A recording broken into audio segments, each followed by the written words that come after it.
বন্দে পুরুষোত্তমম। সবাইকে জয়গুরু। আমি পরম প্রেমময় যে আমাদের সম্বন্ধে বলেছেন যে আমরা সুস্থ থাকতে হলে কিভাবে চলবো তার অনেক দিক নির্দেশ করেছেন বিভিন্ন জায়গায় বিভিন্নভাবে। তো এখানে তিনি অন্যরকম আরেক রকম কথা বলছেন যে কখন আমরা অসুস্থ হয়ে পড়ি আর কি করলে আমরা সুস্থ অবশ্যই থাকতে পারি। সেইটা আসুন প্রিয় পরমের কথায় জেনে নেব যে তিনি কি বলতে চাইছেন।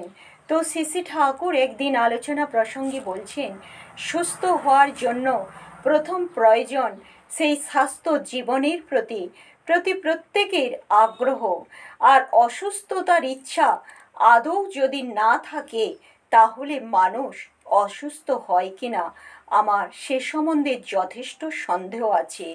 আর বললেন অসুস্থতার ইচ্ছা অনেকের কাছে অনেকেই পৈতৃক সূত্রে প্রাপ্ত হয়, তাদের মানসিক গঠনই হয় সেই অমন্তর।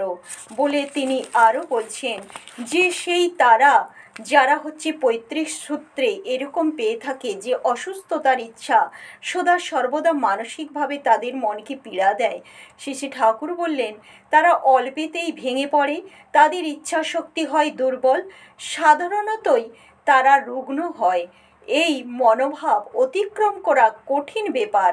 আবার অনেকে সংসারের নানা ঘাত প্রতিঘাতে, প্রিয়জনের বেদরদি ব্যবহারের আশাভঙ্গে, অবসাদে শরীর মনে নিস্তেজ হয়ে পড়ে, তাদের বাঁচার আগ্রহ যায় শিথিল হয়ে, আহার বিহার চিন্তা চলনে আসে অনিয়ম।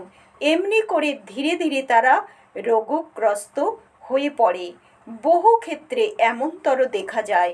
বলেই শ্রী ঠাকুর বললেন অবশ্য বাইরের আগন্তুক সংক্রমণে এবং অজ্ঞতার দরুন শারীরিক বিধি পালন না করার যে মানুষ অসুস্থ না হয় তা কিন্তু নয়, কিন্তু ইষ্টের প্রতি বলেই বলছেন কিন্তু এইটা আগে বললেন যে বাইরের কোনো জীবাণু সংক্রমণে সে যে অসুস্থ না হয় সেটা নয়, সেটাও হতে পারে, কিন্তু বলেই বলছেন কিন্তু ইষ্টের প্রতি টান যাদের থাকে, স্বাস্থ্য দীর্ঘায়ু সম্বন্ধে যাদের সেই অবহিত যারা, স্বাস্থ্য দীর্ঘায়ু সম্বন্ধে অবহিত যারা, অর্থাৎ যাদের সুস্থ থাকার ইচ্ছা আছে এবং সেই সম্বন্ধে তাদের সেই জ্ঞান আছে, শ্রী ঠাকুর বললেন তাদের সে সম্ভাবনা কমই থাকে।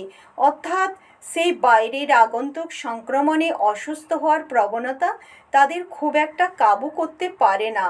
তবে শরীর রুগ্ন হলেও মানুষ যদি রোগমুক্ত হতে চায় আন্তরিকভাবে এবং তাই যদি করে চলে যাতে রোগমুক্ত হওয়া যায়, তাহলে অনেকখানি সুস্থ সে হয়ে উঠতে পারে, সে বিষয়ে কোনো সন্দেহ নেই। এটার মানে যে আমরা যখন কোনো কারণে অসুস্থ হয়ে পড়ি, সত্যি কথা, তখন আমরা মানসিক দিক দিয়ে ভেঙে পড়ি, তখন ভালোই লাগে না কিছু, তখন মনে হয় আর কি বাঁচব না, জীবনের প্রতি আশা অনেকের চলে যায়। কিন্তু শ্রী ঠাকুর বললেন যাদের ইষ্টের প্রতি গভীর টান আছে, ভালোবাসা আছে, তারা কোনো কারণে অসুস্থ হলেও আবার কিন্তু তাদের সেই প্রিয় পরমকে ভালোবেসে সুস্থতার দিকে এগিয়ে যায়। জয়গুরু, সবাইকে জয়গুরু। সবাই খুব খুব ভালো থাকবেন আর প্রিয় পরমকে মাথায় নিয়ে চলবেন।